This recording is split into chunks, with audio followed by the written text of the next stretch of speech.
Star Wars Battlefront is one of the most anticipated games of the year and will no doubt sell millions of copies, mainly thanks to the new Star Wars film being released later this year. I must admit I was looking forward to Battlefront being released, but not overhyped as I didn't want to be disappointed. Anyway, the beta arrived late last week and I was both looking forward to trying it and weary in case it didn't live up to my expectations. And after having played the beta for the whole weekend, it's time for my review.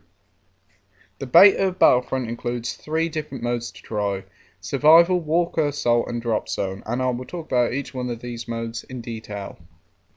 First off, it's Survival, which is the game's limp attempt at single player. Survival is a wave-based mode where you have to fend off waves of stormtroopers and a few ATSTs, and that's about it. You can play on your own, co-op or online, which is nice, but as much as it was fun, I couldn't see myself coming back to play this more than a couple of times. From the beta you can tell there'll be 4 survival maps, which is a bit limited, but you could only try one map, Tatooine, in the beta, so the final game may surprise and you may get more content, but I wouldn't hold your hopes up. Next up is Drop Zone, which is one of the game's several multiplayer modes in the final game, and one of the 2 multiplayer modes available for the beta. Drop Zone is a small 8v8 capture the flag style match where the 2 teams have to fend off one another and capture the most drops. In all honesty, it may sound a bit basic, but it is really quite a fun little mode, and the smaller map makes for more enemy encounters, more shooting time, and I did enjoy it. And the final mode is Walker Assault, which is the game's biggest mode and the most talked about mode, mainly thanks to the ability to play as famous characters from the films.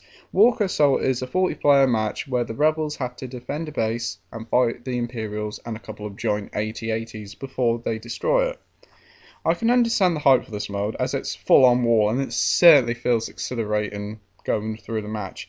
In this mode you can fly X-Wings, TIE Fighters, pilot ATSTs and the massive AT-AT.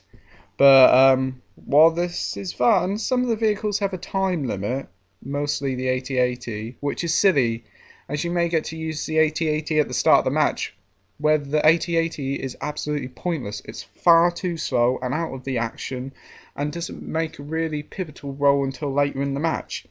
But the big thing about this mode is obviously the ability to play as Darth Vader and Luke Skywalker, but alas, after playing 10 plus of these matches, I still haven't found the power up to play as one of the characters, which is a shame as I really wanted to play it as them. When playing as the Imperials though, the game is really fun because you're always guaranteed to win. The game heavily favours the Imperials over the Rebels, which makes the mode incredibly unbalanced. Probably if there was only one AT-AT instead of 2, it would be more fairer, because the AT-AT is a bullet sponge. It is. It's certainly something that D.I.C.E should look into later, coming up for the release. Now time to talk about the rest of the game. The gunplay in this game feels actually quite strange and fairly weak. It's probably because we're used to playing Call of Duty and Battlefield. But the 4 weapons on show in this beta seem quite similar and lack anything really to make them feel different. But obviously these aren't really real guns, these are Star Wars guns, so realism be damned, it's 1970s sci-fi blasters. But they are fun to use to hear the pew pew pew pew sound.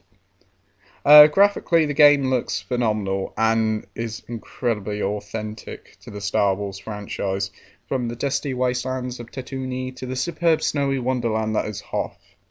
The game captures Star Wars and makes it feel perfect.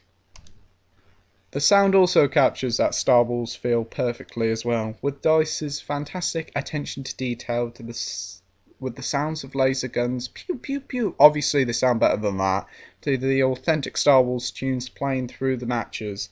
It is a true labour of love when the music and the graphics come into it. But anyway, at the end of the day, the beta certainly did impress me. It ran really well and I got into matches with no problems. But there are still some things there that D.I.C.E really needs to fix and amend, like the unfairness of playing as a rebel in Walker Assault. But there's something even bigger that really puts me off. I just don't think there'll be enough content to warrant a £50 price tag. The single player, I think, will be highly lacklustre and forgettable, which is a shame, as they could really do something really quite spectacular with it. Star Wars, so they could do something really quite fun. And a multiplayer that is fun but could wear thin once the Star Wars sheen has worn off. Well, we'll have to wait and see if it delivers on November 20th. But overall, I did enjoy it. Thank you for watching my review. Bye.